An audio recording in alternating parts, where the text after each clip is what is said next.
please welcome Nora Panahi.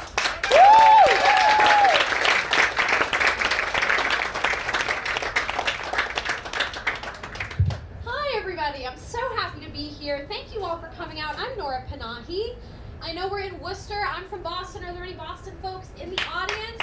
Yay! Yeah, what the fuck are we doing here? Oh my god, I thought Boston was white. Jesus Christ. I will be your ethnic comedian for the evening. I know you cannot tell, so you all feel very safe. I'm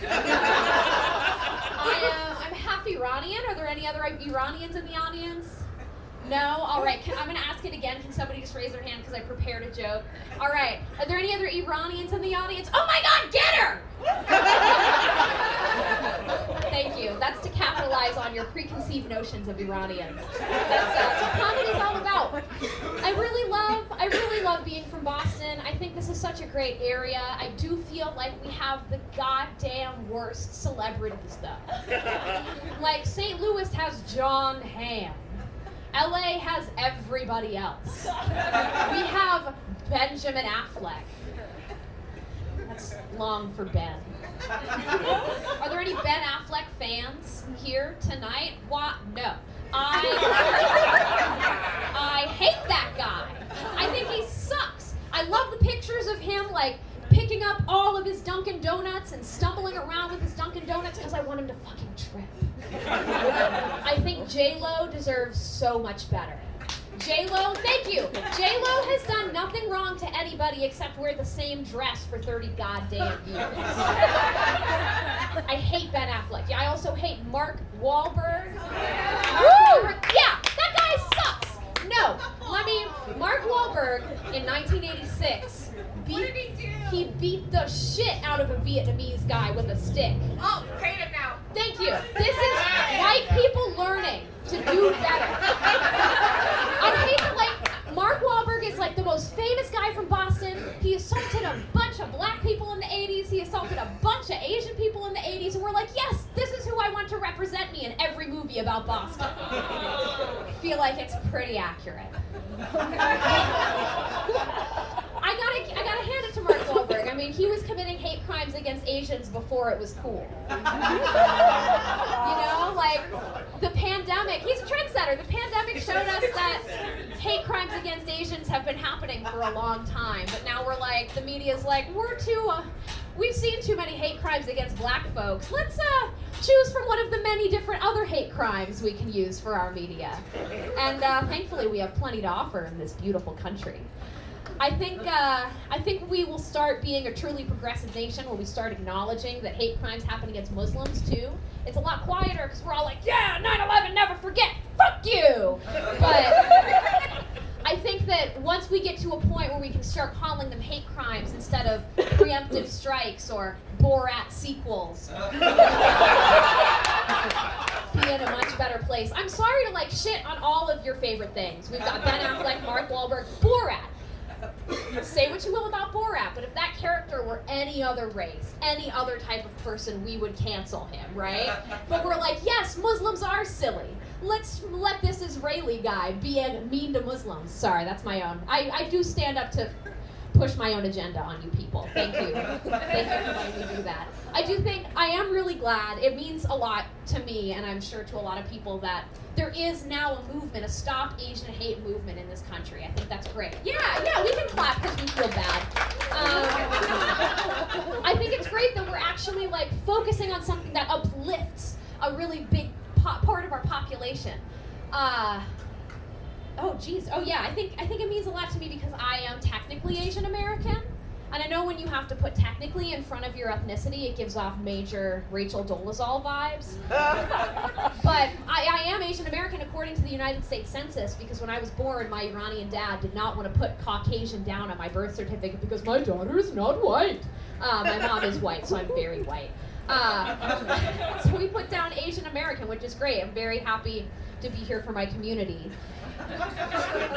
I'm a bad activist, though. I'm a bad ally to the other Asian Americans. I feel like I don't do enough. I don't go to the protests. I don't really donate to charities, but my girlfriend is half Chinese, so you're welcome. We stop Asian hate by making Asian love.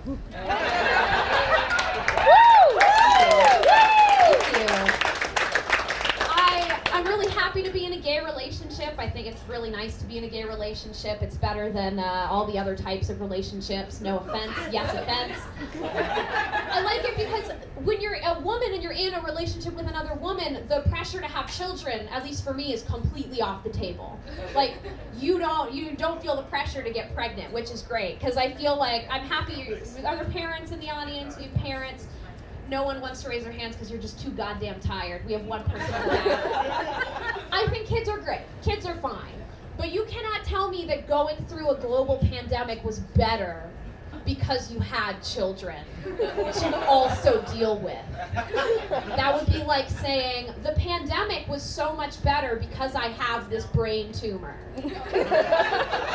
And I chose to have this brain tumor. I really like being gay because now I know that I don't have to be the one to get pregnant, you know? I don't have to be the mom. I can be the dad and fuck off and do whatever I want. Take all the credit. I want to be like the dad in Mary Poppins, who has to be taught how to love his children by the power of music. My girlfriend is in the audience. She's like, you did not tell me you were going to tell an entire crowd that you want to impregnate me tonight, but thanks for doing that. I was a nanny for a time, and I think it's great that people are like raising their kids to be anti-racist, or raising their kids to be welcoming people of all sexualities. I think that's gonna, make a difference going forward in our society, but I feel like some parents are taking it too far. I feel like some kids are too woke. And I use woke instead of smart because I feel like woke is a specific mindset where you're like, I'm woke. And that's what these kids were that I nannied for. They were just a lot, There was one day I remember it was really cold. It was the dead of Massachusetts winter. And I said to this kid, I was like, it's chilly out. We're going to the library. Put on a jacket.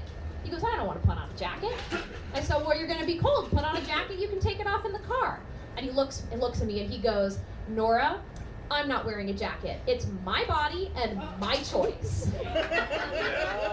And I was really torn in that moment because part of me wanted to nurture that instinct. Like, yes, it is your body. Good for you. But the rest of me was like, fuck off, Arlo. Put on a goddamn jacket.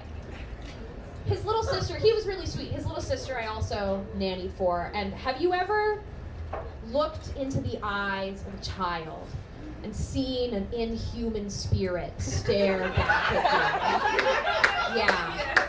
This kid was like a true crime documentary waiting to happen. I once did my makeup at their house because I had a show later in the evening. I did my makeup, I forgot my makeup bag in their bathroom, got it the next day. And a couple days later, I'm driving this girl somewhere and she looks at me, we make eye contact in the rear view mirror. And she goes, hey Nora, are you missing anything from your makeup badge? And I was like, oh no, did I leave something in your bathroom? Like, thanks for noticing, what did I leave? And she goes, no. Why don't you tell me what you think you're missing? And then I'll tell you if I found anything. I don't think she took anything. I think she was just doing that to fuck with me mentally. I think she just left everything in there and was like, this is what you're gonna remember going forward. And she's gonna be a CEO someday. She has that calculating, manipulative personality that I think will get her very far. I know that this is the gay show. Thank you guys all for being at the gay show, but I would like to draw the attention of the men in the room. Are there men here? Yay! Yay! Men, I would like to sing you a song. Women, you can close your ears. You don't have to listen if you don't want to. This is a safe space.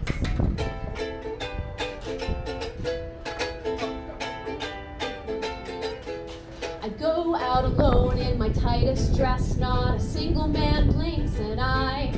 But when I'm out with my blondest friends, the boys go crazy and I'm wondering why.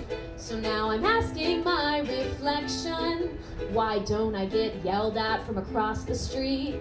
What could I be doing wrong that makes the men want nothing to do with me? I want you to catcall me. Make me feel pretty and skinny and small, 'cause if you don't objectify me, how do I know if I'm worth anything at all?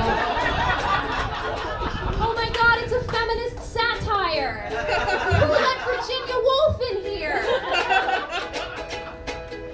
I walked into a McDonald's. A man with a mustache smiled at me. He said, "Hey baby, you look hungry." I said, "Yes, that's why I came to McDonald's." He followed me to the soda fountain and asked me for my number. He said, "My daughter lives at home and you look real smart. Would you mind reaching out to her and telling her to get a job?" So now I guess I mentor his daughter. I sat down at the bar at the comedy show next to a man buried in his glass. He came to me and he gave me a look and said, "Baby, I just gotta ask." I thought, oh well, here we go. I guess I'm reaching for my pepper spray in my bag. He says, "You look like you might be pretty good at grammar. Would you mind reading over this email I wrote to my boss?" And I did. He really needed my help. But maybe this is a good thing. Maybe men are improving as a whole. Or maybe I'm just gross, so they're forced to see me as a person.